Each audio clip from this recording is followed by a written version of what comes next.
tout le monde, moi c'est Hazel Massigo, je suis auteure de romans de science-fiction et de romans fantastiques aussi. Merci Magali Guyot de m'avoir invitée dans ce petit projet de vidéo pendant le confinement.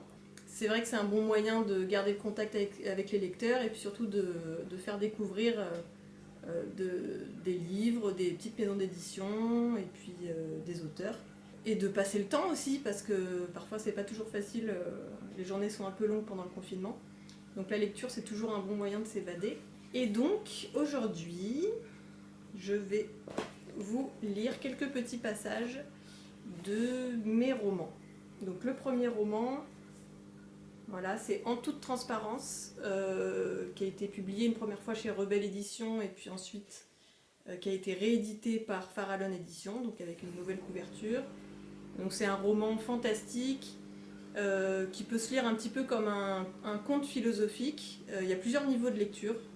On peut le lire autant adolescent que adulte. En fait, c'est l'histoire d'une jeune fille qui se sent invisible aux yeux des autres. Et à force de répéter ça, un jour, elle devient réellement invisible. Et en fait, tout au long du livre, les personnages que va croiser Brenda, puisqu'elle s'appelle Brenda, le personnage principal, vont changer d'apparence en fonction de leurs défauts ou de leurs qualités. Donc ça parle à la fois du rapport aux autres, du regard des autres, mais aussi de la force de l'intention et du double sens parfois des expressions et de leur faculté parfois à se concrétiser. En tout cas, c'est l'idée. Puis il y a beaucoup d'humour dans ce roman. Alors, je vais vous lire un petit extrait. Donc là, on en est au milieu du roman où en fait, sans vous dévoiler bien évidemment des choses importantes, mais les métamorphoses ont déjà commencé dans la ville de Brenda, la jeune fille qui est devenue donc transparente. Et là, en fait, son proviseur, le proviseur de son lycée, a tellement menti par le passé que son nez va s'allonger. Mais bon Dieu de merde, personne ne veut ouvrir ce portail à la con, cria le proviseur, coincé à l'extérieur de sa prison dorée. Soudain, une feuille verte apparut sur son nez qui avait pris la couleur et la texture de l'écorce d'un arbre. « Oh !» s'exclamèrent en chœur des spectateurs à la fois surpris et amusés, mais plus vraiment apeurés. « Ah, feuille crénelée et légèrement pubescente ? Je dirais qu'il s'agit là d'un beau Prunus domestica, déclara solennellement un homme à lunettes dans la foule. « Quoi ?» lui demanda une vieille dame à sa droite. « Non, non, je dis qu'il a une belle branche de prunier sur la tronche, lui répondit-il. Ah, fit-elle aussi calmement que s'ils étaient en train d'admirer un joli jardinet bien entretenu. La concierge surgit dans la cour du lycée, la bouche encore pleine de son repas de la pause déjeuner.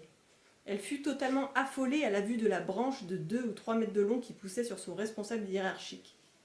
Accroché par le nez aux grilles du lycée, celui-ci était hors de lui et ordonna à son employé d'ouvrir illico l'accès à l'établissement où elle serait virée sur le champ.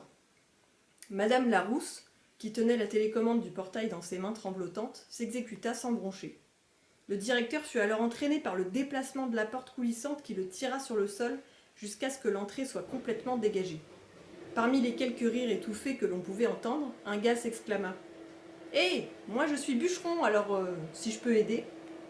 Contre toute attente, l'homme fier et prétentieux qu'était le proviseur laissa échapper un « D'accord, allez chercher votre tronçonneuse, qu'on en finisse au plus vite », devant un public décidément ahuri. « Bien dit !» gueula l'un des piliers de comptoir du bar de la ville. Il faut dire qu'une bonne partie de la population était à présent attroupée devant l'homme à la branche d'arbre. À part sa cravate, ce dernier n'avait d'ailleurs plus rien d'un directeur. Il avait les cheveux ébouriffés, tenait suspendu par un pif qui ressemblait à un tronc de prunier et avait le nez en pleine floraison. « Ah, je vous avais dit que c'était un prunier, fit l'homme à lunettes. « Attendons de voir les prunes, lui répondit son voisin de gauche dubitatif. Si c'est vraiment des prunes, je vous fais de la confiture, lança Bernardine, la vieille dame qui s'était assise sur moi le lendemain de ma disparition. Oui, ça c'est un autre épisode. Les gens se mirent à rire et à parier sur le goût et la couleur des futures prunes du nez du dirlo. Non mais je crois rêver, s'impatienta le proviseur. Vous pouvez pas la fermer 5 minutes ? Un peu de respect pour le pauvre homme que je suis, que diable ! Ce serait plutôt à vous de la fermer si je peux me permettre, lança ma mère piquée au vif.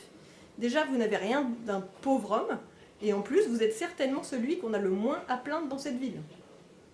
Moi, je plains sa femme, renchérit Madame Photon. Cela déclencha bien évidemment un nouveau fou rire général et une bonne crise de vexation de la part du chef d'établissement. Après environ 5 minutes d'attente, une vingtaine de pétales tombés au sol et quelques mètres de branches en plus, le fameux bûcheron tant attendu revint avec une tronçonneuse électrique. La foule s'écarta. « Attendez au moins qu'on voit à quoi ressemble la première prune !» s'écria Bernardine. « Oui, attendez !» crièrent les quelques personnes qui avaient lancé des paris. « Ok, comme vous voudrez, dit le bûcheron, lui aussi visiblement intéressé par cette histoire de prunier. Le directeur était plus enragé que jamais, mais n'osa pas dire un mot, ce qui le fit rougir d'autant plus si seulement cela était encore possible. Quelques secondes suffirent à faire apparaître un premier fruit au bout de son nez de 6 mètres de long. Les Fleuvillois déchaînés se rapprochèrent pour voir de quoi il s'agissait. « Une prune, c'est une prune !» On aurait dit un groupe de sages-femmes en train d'apprendre à reconnaître le sexe d'un nouveau-né. Sauf que la maman, elle, n'avait pas l'air heureuse, mais alors pas du tout. Les parieurs l'étaient par contre. Entre les youpies et les hackant la confiote, un rugissement se fit soudain entendre. « Vous allez me le couper, ce foutu pif, oui ou non ?» Voilà. Premier extrait donc de mon premier roman que j'ai écrit, j'avais à peu près 19 ans. Voilà, j'ai mis un petit moment à l'écrire celui-là. Et à la suite de ça, je ne savais pas du tout que j'allais continuer à écrire. C'était vraiment un défi personnel et puis finalement ça a plu à mes proches. Et donc ils m'ont poussé à l'envoyer à des maisons d'édition. Et donc j'ai eu un premier contrat en 2015 et ça a été publié en 2017 et réédité en 2019. À la suite de ça, ça m'a donné en fait énormément d'inspiration. Après ça, j'ai plus jamais arrêté d'écrire. Et donc mon deuxième roman qui s'appelle Absurditaire, voilà. Absurditaire, donc, qui est paru en 2018 chez Rebelle, puis réédité aussi en 2019 chez Farallon Édition, et donc distribué par Hachette, comme tous les livres de la maison d'édition. C'est un roman un peu particulier. En fait, en dehors de l'écriture, je suis militante dans plein de causes. La cause animale, l'écologie, les injustices sociales, énormément de choses. En fait, toutes les injustices envers des êtres vivants faibles ou impuissants, ça m'exaspère, ça me met énormément en colère et donc je ne peux pas rester les bras ballants comme ça et j'ai besoin à la fois de militer concrètement dans des associations et tout, et en plus d'écrire à ces sujets-là. Et donc l'imaginaire, pour moi, c'est vraiment un excellent vecteur pour ça, pour transmettre des messages sur la société, parce que on va se servir des personnages pour dire des choses qu'on n'aurait pas forcément dit ou nommées clairement avec sur des personnes qui existent, quoi. On utilise des personnages fictifs pour mettre en scène des histoires en fait énormément inspirées de la réalité. Et donc Absurditaire, à la base, c'était un recueil de nouvelles. J'avais envie de rassembler dans un même livre des nouvelles sur les absurdités de l'humanité. Donc c'est sûr qu'il y en a énormément. J'aurais pu faire un livre de 2000 pages et j'aurais même pas fini. Mais j'ai réuni les principales absurdités pour moi. Donc ça va être l'argent, le pouvoir, ça va être l'exploitation animale, ça va être la conquête de territoire, la colonisation, la guerre. Voilà, toutes ces choses-là. Et en fait, j'ai transformé ce recueil de nouvelles en roman. Donc au départ, c'était pas facile. Et puis finalement, j'ai trouvé un fil conducteur, c'est un futur idéal. Voilà, un futur idéal en l'an 3000, dans lequel un professeur, en fait tout se passe dans une classe d'école, donc un professeur raconte à ses élèves ce qui s'est passé avant, donc les drames du passé. Donc dans ce futur idéal où en fait il n'y a ni guerre, ni argent, ni pouvoir, ni aucune de ces absurdités-là justement, le prof explique à des enfants l'existence par exemple d'un billet de banque, d'une télévision, d'une arme à feu, des choses qui pour eux sont complètement insensées. C'est comme si on racontait à des extraterrestres qu'on s'arrête à un feu rouge. Enfin, pour eux, ça serait fou. Et voilà, j'ai envie de montrer le côté absurde des choses qui nous paraissent normales à nous. Et donc, voilà, le livre est entrecoupé de petites nouvelles, entre guillemets. Mais en fait, c'est dans la continuité du livre, il n'y a pas vraiment de rupture. Mais voilà, c'est morcelé de plein de petites histoires. Et les enfants, à chaque lecture de ces histoires, vont réagir et poser des questions à leurs profs. Et donc tout va changé, ou pas, enfin, on va le comprendre petit à petit. Donc je vais vous lire un extrait, donc c'est dans le cadre d'un des récits que le prof fait à ses élèves, et donc c'est un récit autour des frontières, l'absurdité des frontières. Franck Bozo buvait tranquillement son café, comme chaque matin avant d'aller au travail, quand la porte d'entrée s'ouvrit dans un grand fracas. De peur, il renversa la moitié de sa tasse en hurlant « Qui êtes-vous » avant de se réfugier sous la table. 2 hommes habillés en noir et portant un fusil de chasse dans le dos ainsi qu'un GPS à la ceinture lui firent face dans la fumée de la porte écroulée. L'un d'eux s'avança vers Franck, tout sauta à cause de la poussière ambiante et brandit un papier officiel. « Monsieur » fit-il solennellement. Selon l'article 125 du Conseil international du 7 mars 2077, la frontière entre la Fratelli et l'Acquernance a été déplacée. Elle traverse désormais la ville de Cantra-sur-Sienne de ouest en est en ligne droite. Ça vous oblige à défoncer ma porte ? Ma porte toute neuve ? Trembla Franck depuis le pied de sa table sous la nappe. Ne vous inquiétez pas pour votre porte, elle sera désormais la propriété exclusive du gouvernement de l'Acquernance. Personne ne pourra donc entrer chez vous de ce côté. Franck ne comprit évidemment pas ce que cela signifiait et releva un côté de la toile cirée jaune pour regarder son interlocuteur, comme pour avoir un indice visuel sur la situation. « Que voulez-vous dire par propriété exclusive de l'Acquernance ? J'habite en Fratelli depuis 47 ans, protesta-t-il timidement. Eh bien, vous y habiterez toujours, mais votre maison sera juste plus petite, répondit le visiteur tout en vérifiant son document. À moins que vous ne décidiez de vivre du côté Acquernant, auquel cas vous aurez au moins accès à la porte d'entrée. Mais il faudra la réparer.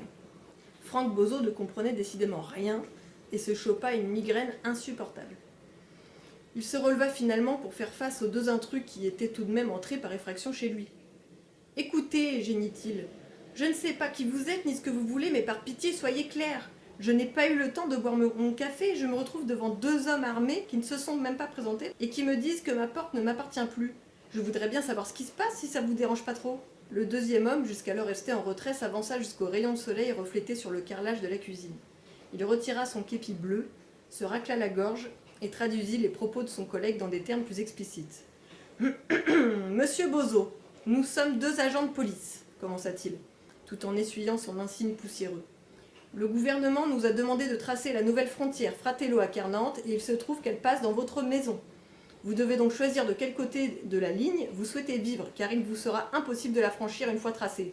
Vous avez 2 minutes. » L'homme qui venait de parler jeta un regard écrasant à son confrère, et sans un coup d'œil pour leur hôte, tous 2 se retournèrent vers l'encadrement de la porte qu'ils avaient démolie en arrivant. La poussière estompée, on put y découvrir un gigantesque feutre indélébile monté sur roulette, la pointe braquée vers le sol. Les 2 policiers se mirent à l'inspecter et à parler technique. Le pauvre Franck resta d'abord bouche bée, puis fut pris d'un élan de colère mêlé à de l'indignation. « Mais enfin, vous ne pouvez pas me retirer une partie de ma maison !» s'étrangla-t-il, en rejoignant à grands pas les 2 hommes. « Vous ne pouvez pas m'empêcher de passer de l'autre côté. Comment je vais faire, moi, pour aller voir ma famille ? Ils habitent au nord du pays. »« Il vous faudra un visa, mais la liste d'attente risque d'être longue, » lui répondit aussi paisiblement que possible l'un des représentants de la loi, tout en réglant les roues du marqueur géant. « Un visa ? Non mais on aura tout vu !» rugit Franck avant de se prendre un fou rire nerveux. Sans état d'âme et de façon mécanisée, les 2 hommes en noir activèrent enfin leur feutre ineffaçable, et apparemment électrique, tout en prenant bien soin de vérifier leur GPS. Au grondement de l'appareil, Franck réalisa que l'affaire était bien sérieuse et devint hystérique. « Sortez de chez moi, vous entendez ?» hurla-t-il en tentant de repousser les 2 individus. L'un d'eux posa son front contre celui de Franck, plongea ses yeux dans les siens et lui lança sur un ton subitement féroce. « Écoute-moi bien, bonhomme. Tu as intérêt à te montrer coopératif, car d'1, on a d'autres maisons à faire aujourd'hui, et de 2, le fusil de chasse qu'on porte n'est pas là pour faire joli. Entendu ? Voilà. Et ensuite, pour finir, voici mon 3e roman qui s'appelle « Les éphémères sont éternels ». Donc ce roman-là, contrairement aux 2 autres, donc, c'est toujours un roman engagé, parce que plus ça va, plus en fait c'est très engagé. Je parle finalement beaucoup de politique sans vraiment le montrer, enfin je sais pas comment dire, mais je parle beaucoup de politique finalement. Mais là, à l'inverse des 2 autres, c'est un roman vraiment d'aventure, où on va suivre des personnages qui n'étaient pas... C'était un peu le cas avec les 2 autres, mais déjà le premier c'est un roman assez court, Et le deuxième, comme je vous le disais, c'est entrecoupé de petites histoires. Mais là, vraiment, on va suivre un personnage et plusieurs personnages seconds dans cette quête. En fait, l'histoire, donc ça se passe toujours dans le futur, sauf que là, c'est pas du tout utopique, c'est dystopique. L'immortalité est rendue obligatoire. L'immortalité, en fait, c'est sous la forme d'une injection à renouveler tous les 3 ans et qui stoppe la croissance des gens à l'âge de 23 ans, c'est l'âge le plus productif. Donc au départ, les gens prennent ça comme une bonne nouvelle, puisqu'ils vont cesser de vieillir. C'est un peu comme la chirurgie esthétique, entre guillemets. Et puis finalement, en fait, ils se rendent compte qu'ils sont complètement exploités par ça et soumis par ça, puisqu'en fait l'injection, elle rend accro et elle coûte très très cher. Donc ils vont passer leur temps à travailler pour se payer cette injection. Et puis en plus, à force que les années passent, ils se rendent compte que s'il n'y a pas de mort à la fin, s'il n'y a pas de fin, eh bien tout devient déprimant et on perd ses rêves, on perd ses projets. Et finalement, les immortels, eh ben, ça va être en gros des dépressifs, quoi. Et en fait, on va apprendre, parce que donc petit à petit la Terre est surpeuplée forcément, puisque personne ne peut plus mourir, mais donc le gouvernement décide d'interdire les naissances. Mais quelques couples vont braver la loi et faire naître des enfants qui, eux, ne sont pas immortels. Et qui, finalement, vont se retrouver et former un autre clan. Donc il y a les immortels, c'est les éternels, et eux, ça va être les éphémères, qui, eux, à l'inverse des éternels, vont développer des capacités un peu extraordinaires. Donc voilà, je ne vous raconte pas la suite, mais en gros, les éphémères vont tenter d'éveiller les consciences, un peu à la manière des manifestants. Enfin voilà, après on peut faire le parallèle avec ce qui peut se passer maintenant ou pas. Mais en tout cas, je le vois comme ça, c'est un peuple qui va se soulever contre le gouvernement, contre la dictature finalement. Et montrer que la vie, bah, c'est pas juste vivre éternellement, c'est pas ça le bonheur, c'est... même si la vie est courte, elle peut être intense. Voilà. Donc c'est toute la question aussi de la peur de la mort, enfin... Voilà, voilà. Et donc j'avais mis un marque-page, mais je l'ai perdu. Voilà. Donc en fait, June, c'est le personnage principal, qui est âgé de 12 ans, je crois. Ça fait un moment que je ne l'ai pas écrit, mais je crois bien que c'est 12 ans. Et donc lui, il est enfermé dans la cave de ses parents qui l'ont... en fait, ils le cachent, puisqu'il est interdit de donner naissance. Donc ils cachent leur enfant jusqu'à ce qu'il ait l'âge de prendre l'injection. 23 ans. Sauf que lui, à 12 ans, il n'en peut plus d'être enfermé dans cette cave, et donc il va fuir, et il va se faire kidnapper par un homme, en tout cas par quelqu'un, qu'il ne va pas voir, puisque cette personne est masquée. L'homme qui l'avait kidnappé lui avait bandé les yeux, et donc quelqu'un lui enlève ce tissu sur les yeux, et il voit où il se trouve. June fut d'abord ébloui par la soudaine clarté du lieu. Le contraste avec le voyage à l'aveuglette qu'il venait de vivre troubla sa vision. Mais rapidement, les formes qui l'entouraient devinrent nettes. En réalité, seules quelques bougies éclairaient la pièce voûtée dans laquelle il se trouvait. Avec stupeur, le garçon comprit qu'il n'était pas seul au milieu des chandelles. Une quinzaine d'individus demeuraient postés devant lui. Comble de l'étonnement, il ne s'agissait pas d'adultes, mais d'enfants. Certains semblaient même autrement plus jeunes que lui. Au moment où il prit conscience de l'apparente candeur de ses hôtes, June ressentit une vive douleur dans sa jambe droite. Une fillette s'approcha de lui. Le visage crispé, il geignit des phrases incohérentes. « Qui êtes-vous? Que fais-tu? Où suis-je? Je vais mourir? Qui sont ces enfants? Tu n'es vraiment pas en état de parler pour l'instant. Tu as subi de nombreuses fractures. Fais-moi confiance. » June, qui ne pouvait de toute façon pas bouger, la laissa faire.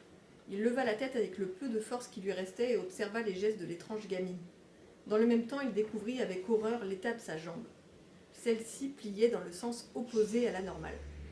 Son genou s'était totalement retourné. Un haut-le-cœur l'empêcha d'observer plus longuement son membre inférieur. La brunette plaça ses mains quelques centimètres au-dessus du genou abîmé et ferma les yeux. Au grand étonnement du garçon, sa jambe glissa toute seule sur le lit et reprit une position correcte. La souffrance qui ne l'avait pas quitté depuis qu'il était tombé du chêne se dissipa aussitôt. « Mais comment as-tu... Chut, fit la fillette, je n'ai pas fini. Elle lui attrapa la main et fit mystérieusement disparaître la plaie de sa paume d'un seul mouvement de doigt. Les hématomes et traces de sang qui recouvraient le corps du garçon s'estompèrent à vue d'œil. La petite fille aida alors June à s'asseoir, puis posa les mains sur sa tête et calma sa migraine en quelques secondes. Le garçon n'en revenait pas. Cette môme de 6 ans venait de le guérir complètement. « Fini !» cria-t-elle joyeusement avant de rejoindre ses camarades en sautillant. Tous contemplaient l'invité. À part ceux de ses parents, jamais il n'avait croisé de regard aussi bienveillant. Pour la première fois, son cœur reprit un rythme mesuré. Il n'était sûr de rien, mais son intuition, dont il connaissait la fiabilité, lui soufflait qu'il pouvait avoir confiance en ses inconnus. Après un long échange muet, à base de sourires et de clignements de paupières, June fut le premier enfant à rompre le silence. Ce n'était pas par mépris, mais par timidité que personne avant lui n'avait franchi le pas. « Qui êtes-vous » Un petit rouquin d'environ 8 ans sauta sur l'occasion pour entamer la conversation. Comme ses camarades, le garçon se réjouissait à l'idée de faire connaissance avec la nouvelle recrue. « Nous sommes les éphémères, déclara-t-il d'une voix fluette.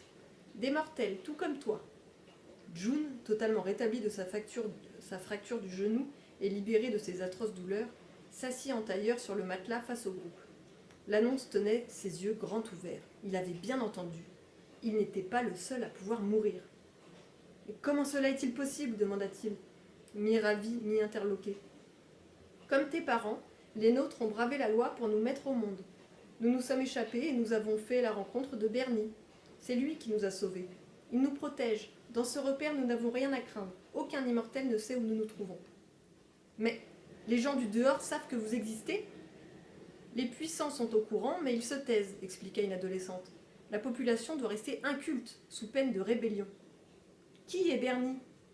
Les mystères foisonnaient tellement dans sa tête que June ne parvenait plus à se concentrer sur les explications.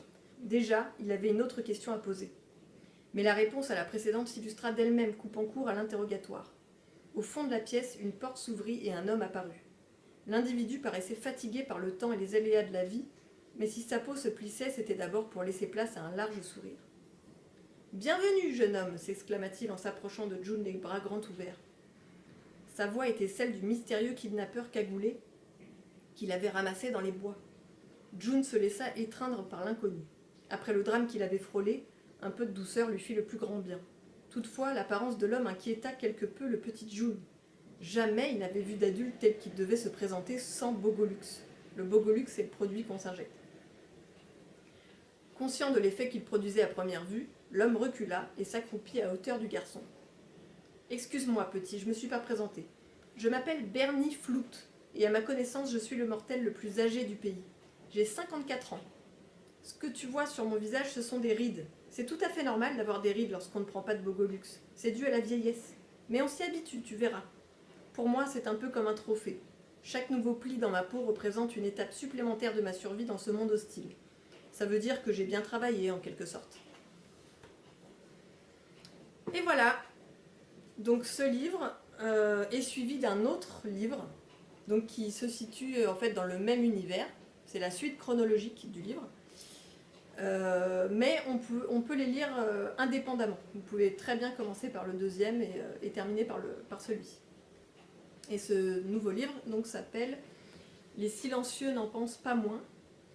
Et donc cet ouvrage-là traite un petit peu des mêmes choses, mais je mets l'accent sur le rôle de la nature. En fait, c'est un peu la rébellion des silencieux. Donc les silencieux, c'est tout autant les hommes qui ont été exploités, que les animaux, que les peuples colonisés, etc. Je vais parler un petit peu de tout ça.